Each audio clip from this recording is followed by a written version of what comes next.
Hello everyone, what's up? It's me again, Junkmaster 3, and yes, finally I'm back with the 2000 series where I rank my 10 favorite horror movies from each year in the 2000s.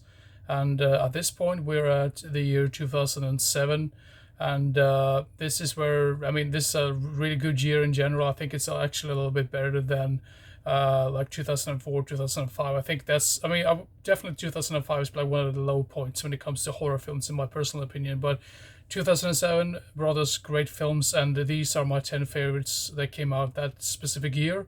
So, yeah, let's begin right away. And before I continue, I just want to say that this is just my personal opinion. So, if you don't agree, please let me know in the comment section. I always think it's fun to discuss movies with other people, and like, even though that sometimes you might not like agree with some of my opinions. So, yeah, that's what I wanted to say. And I just keep rambling on here. But yeah, let's begin at number 10 right off the get go. Right off the get go, right away. That's what I wanted to say. So, at number 10, we have the French movie called Inside. Now, this cover art is kind of a spoiler, really. But it's basically about this young girl who's like in a car accident or like a car wreck, and her fiance passes away during that incident, and she's pregnant, but her child survives that as well, so she doesn't really lose the child or anything like that. And then we cut to like her celebrating Christmas basically, and she also gets an uninvited guest. At this point, I'm not going to say anything else than that because I don't want to spoil the film for you if you haven't seen this one. But this was part of the whole like French extreme movies that came out around the same time, really, and I'm a big fan of all of those. I think my least favorite among those is probably like Switchblade Romance or Them. I still think both of those movies are really good as well, but Inside is definitely one of the better ones, and this one landed on number 10 on this specific list. So yeah, Inside at number 10. So yeah, a great film. Let's see here if I can do this without failing here. Then at number 9, we have the other French film that came out the same year, Frontier, so Frontière, if you want to pronounce it in French. I think I like this more because it kind of reminded me a little bit of the Texas Chainsaw Massacre, and the Texas Chainsaw Massacre is probably one of my favorite horror movies from the 70s, or like horror movies like of all time. So it did remind me a little bit about that, but it basically starts out with these riots that takes place like somewhere. I think it's like supposed to be like somewhere in Paris, I guess, and these people go on like a, I'm not sure you could say like a vacation, but more like a weird road trip, like to get away from that whole like turbulence in like a big city or whatever. And then they get stuck in you could say sort of like the borderlands between, or like pretty much like no man's land between like France and Belgium, I believe it is. And then obviously they encounter this really messed up family, and it just goes downhill from there. This one is brutal, but it has lots of action sequences to it as well. I say action sequences like it's an action film, but I mean it's like very like action packed for a horror film. I mean it's like action packed in a horror type of way, if that makes any sense. Really memorable characters, especially some of the villains. And yeah, surprisingly more brutal than I expected the first time I watched this. But if you haven't seen this one, if you've seen Inside, or if you like that type of era of like French extreme movies, go check this one out. This is really entertaining and really cool and really good. But yeah, beware, it's pretty brutal. Just like I said with Inside, also a pretty brutal film. But Frontiers at number 9. Now, I can already see people screaming at me for this one, but I've always had a soft spot for this specific film. And some people would say, is this really like a horror film, or is this more like a thriller? I mean, I would say it's a thriller with horror elements to it because, I mean, it's basically about Hannibal the Cannibal, let's be honest. So, number 8, we have Hannibal Rising, which is sort of like a prequel to the original one. So I think this is pretty much like something like his origin story as to how he became known as Hannibal the Cannibal, you could say. So we follow him like through his like childhood and like the war time and whatever, and he gets put in like an orphanage type of thing or like a juvenile thing, and then it just goes like dark pretty fast after that. But yeah, I mean, if you know this story, you probably know like this whole story, origin story as to how he became like known as the cannibal and whatnot. I've always really loved this cover art as well. I mean, it's as simple as it is. I still think it's very effective. And rest in peace to not Ulay Lom. What am I talking about? Gaspar, what's his name? Gaspar Ulliel, Belial. I'm not really sure how to pronounce his name. He sadly passed away in a skiing accident not too many years ago, and I think this is such a shame, because I think his performance in this is what really makes this film so great. I know it's has some flaws here and there, but I do like all the characters and like the whole revenge part in this film, and pretty brutal as well. But I mean, yeah, you can't help but love this film. I mean, I know for a fact some people have like criticized this film for like, oh, it's not Anthony Hopkins in the main role, whatever. Like, well, let's be honest, Anthony Hopkins was too old to play a younger version of himself when this movie came out. So what do you do? I think this guy did an amazing job in this one. So if you're ever gonna watch this, I mean, do lower your expectations and be prepared for a really great and awesome performance by the lead character or like the lead actor. And I mean, the villains are also very like memorable as well because they're so despicable and you just really hate them. Yeah, amazing score, like great soundtrack to this one as well. So yeah, Hannibal Rising at number, let's see, number 8. Yeah.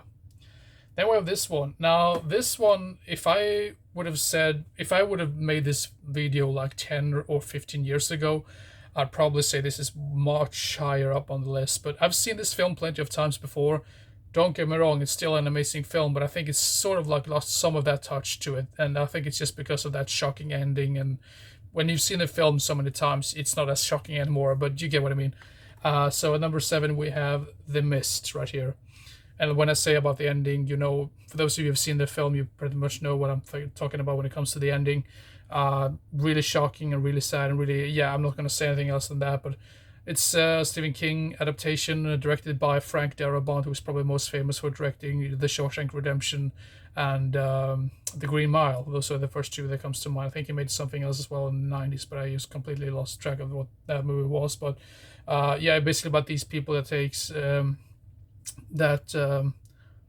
taking this like hideout into like this supermarket thing, whatever, because there's like some evil creatures out lurking out, and they it's sort of like a weird group dynamic in this movie as well, because you have like these people that you just really root for and some of them you just really despise. I think it's a really nice mixed blend of characters that, yeah, some of the, like I said, 50% of them you like, 50% of them you despise. You're meant to despise some of these characters. It's not like something that you would say like, oh, this is like terrible acting or anything like that. But the actors did an amazing job, nonetheless. So yeah, I don't want to spoil anything else if you haven't seen this one. I think most horror fans have probably already seen this one at this point. But if you haven't seen The Mist yet, go check it out. It's a really entertaining, maybe not entertaining, but really sad and really bleak film in general. So, but really good, great film nonetheless. So yeah, The Mist at number 7. Yeah. Now, this next film is a movie which I have this on DVD, and I also have this like in a box set. The box set was the closest one that in my collection, because I was like searching for the solo release of this film or whatever, but I couldn't find it. So this is like the box set right here, J-Horror Rising. The one I'm referring to is the movie called, what's it called? Carved the Slit-Mouthed Woman. Let's see, I'm not sure if you can see that. Let's see, where is it? It's right there. So it is a sort of like a folklore, like a Japanese folklore type of film, about this woman who has like her like face slit. So sort of like a ghost film, but still also kind of like a demon film, and it has like a really sad backstory as to what really happened. And it's very low budget, but I think that sort of adds to the charm to this specific film. And I do like the soundtrack, and I do like the actors. I mean, the acting isn't like amazing or anything like that, but I think it's just something weird and strange about this atmosphere in this entire film that I really, really enjoyed. So if you haven't seen Carved, the mouth slit woman, go check it out. It's some Japanese folklore that I'm sadly not too familiar with, but I think it's based on something like that. So yeah. So Carved at number 6. And number 5 is another movie. It's like, is it really a horror movie or is it more like a thriller film? I know some people really despise this film. I totally understand that. I'm one of those people that really, really enjoy this film. And it's the remake of Funny Games. And I mean, this is pretty much like the same film as the other one because it's directed by the same guy, Michael Haneke, who made the original one in '97, I believe. And then he made this one 10 years later. And I've always thought that was quite fascinating. The same director as the first one decided to make a remake of his own film. It's pretty much like just a shot for shot remake. The only difference is the language and the actors, really. Um, but I mean, I do like the actors in this one. Michael Pitt is an amazing villain in this one, and Naomi Watts is always great, and Tim Roth. I mean, really great performances all around, and it really questions you as well. I mean, the thing why I think this is so good is because it almost feels like this could happen in real life as well. Um, and I mean, if you ignore some of the things that are going on towards the end of the film, if you get what I mean, but yeah, this one great. I mean, very more like a psychological type of horror, like this could happen to you basically. But yeah, if you haven't seen this one or if you've seen the original one, go check this one out. Um, both movies are really great. It just really depends on what mood you're in. Like sometimes I'm in the mood for the original one, sometimes I'm in the mood for the remake. Really depends on like what type of actors I want to see in the film. But yeah, Funny Games, amazing film. If you haven't seen it, go check it out. I totally understand why some people don't like it because I have a friend of mine who really despised this film. I'm not going to explain why, but you know who you are. So let's see here now. At number 4, we have a movie which I do have in the collection, but for some weird reason, I don't know where I put it. I know for a fact I have it. It's probably behind rows and rows of movies somewhere. Probably somewhere around over there. I can't even see that, but somewhere over there. I did look for it, but yeah, I was like, well, at least I found like 90% of the movies I'm gonna display for you here in the video. But so number 4, we have the anthology movie called Trick or Treat, not to be confused with Trick or Treat. Trick or Treat, not to be confused with Trick or Treat from the 80s. This is the 2000s anthology film. Most people have probably already seen this one. Amazing anthology. I know for a fact when the first time I watched this, I didn't really care for it because I wasn't very familiar with the whole like anthology vibe to like horror movies in general. So I don't think I'd seen too many of those at that point. So I was just very confused as to what really was going on. But then obviously I understood that this is like an anthology film, so like different types of stories mixed into like one film. I think this is a really nice atmosphere as well. It feels like I'm a broken record at this point, but the Halloween atmosphere is what I really enjoy about this one because, yeah, they did an amazing job when it comes to all of the costumes because, yeah, it takes place during Halloween for most of the time as well. And, yeah, great actors as well, great acting, very memorable. I haven't seen this movie in quite a while, so I would love to rewatch it once I find it in the collection, that is. There was some rumors that they were gonna make like a sequel. I'm not really sure if that's still stuck in some like development hell or something. Probably is, but I'll gladly watch a sequel to this one because I think this original one is really really good.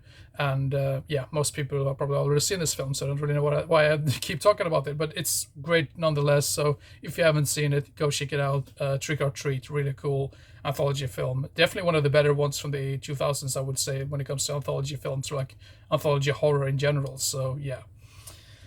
So let's see here. When I said like the Trick or Treat was like probably one of the best anthology films, like horror anthology films from the 2000s, I would say the next one is probably one of the best vampire films from the 2000s in general. So I do have this in a solo release as well, but this was the closest one I could find in the collection. But it is right here. This is like a double pack with like the Dawn of the Dead remake right here. But the one I'm referring to at number 3 is 30 Days of Night right here. Like I said before, I have another release of the movie which has lots and lots of special features to it. I think this is pretty much just like a bare bones type of edition, just like the movie or whatever. But 30 Days of Night is just a really cool idea for a vampire film in general. It's not, I mean, this came out right before the whole like Twilight craze or whatever, which I don't really understand that at all. I mean, you probably already know about my opinion about those movies, but this is such a bleak and dark film.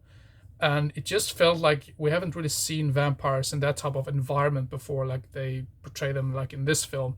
And they also have like their own type of language. I think it's sort of like a made up language. And I thought that was just like, whoa, that is really creative when it comes to like, especially like a horror film like this. So it's basically about this small little like town. It's gonna be like dark for 30 days in this town because it's pretty much far up north or whatever, like during like winter time. So the sun is pretty much nowhere to be found for 30 days. And obviously that's a great environment for vampires. So these poor people in this small little town or village or whatever, they get attacked by these vampires, and they just really need to try to stay alive, basically, or fight for their lives, basically. Uh, yeah, great premise. Definitely one of the best vampire films from the 2000s, in my personal opinion. The sequel or whatever is not, it's not too good. I mean, I think it's decent, I guess, but I mean, it's nowhere near as good as the first one. The first one has such an amazing atmosphere, great acting, really memorable characters, and really memorable vampires as well, and pretty damn brutal for a vampire film that came out in this era, basically. So, yeah, 30 Days of Night. If you haven't seen this one, and if you like vampire films, go check this one out. You won't be disappointed. So, yeah, 30 Days of Night, number 3. Now I really feel like I'm a broken record at this point, because the next one is probably one of the best found footage movies that came out in this era of horror movies. And so at number 2 we have REC right here. I've seen all of the REC movies. They are quite similar in tone to each other. I mean, they kind of changed the tone after the second one, where they kind of like abandoned the whole like found footage style to this series. Some people I know for a fact don't really like that. I actually really enjoy part 3, even though it's not like a found footage thing. So I do give them credit for trying something else, because it's not really fun to just see the same thing over and over and over again. But I mean, REC, the first one, great movie. I'm not sure if it was really like a zombie film or of an infection. I think it's more definitely like an infection film, more so than a horror zombie film. But it takes, most of the film takes place in this like apartment building or whatever, and these people, like journalists, are like also stuck in there along with some like police officers, and they need to, obviously they get stuck in there, and yeah, they're getting attacked by these like vicious creatures that are like infected with this virus thing. Yeah, definitely. I mean, sometimes when it comes to found footage, it seems like they can be really, really annoying, and sometimes they can be done really, really well, really good. And definitely, if you do like found footage style type of like horror movies, the first 2 REC movies are really, really good at that. Part 4 is probably the only one that I didn't really care for that much in general. I do like part 3 because it's very different, but if you do like found footage, part 1 and 2 in this REC franchise, great found footage movies in general. So I know for a fact some people actually do prefer the second one over this one. I think I probably prefer the first one, even though I still really, really enjoy the second one as well. So yeah, REC at number 2. I have yet to watch Quarantine, which is like a American remake of the first movie. So if you've seen that, please let me know if that's even good or if it's bad or whatever. So I knew for a fact I have that movie in the collection, so I might watch that at some point as well. So yeah, Quarantine. Yeah, REC is at number 2. Damn it, that's what I want to say. Now the next movie, which is at number 1 on this list, is the movie called, okay, this is actually the Swedish title here on the front cover, but The Orphanage, or El Orfanato, or whatever it's called in Spanish. I, for some weird reason, I always thought this was like directed by Guillermo del Toro, but I think he's a producer. It's just as like presents a movie by J.A. Bayona, The Orphanage. Now this one is a film that really reminded me. I mean, obviously I watched this prior to the other film, but it really reminded me of The Others. I think The Others and The Orphanage are very similar in tone to each other, like the same type of atmosphere, same type of like lighting, and same type of like very similar storyline as well, I would say. Not the exact same storyline, but very similar to one another. So if you do like The Others, you probably enjoy The Orphanage as well.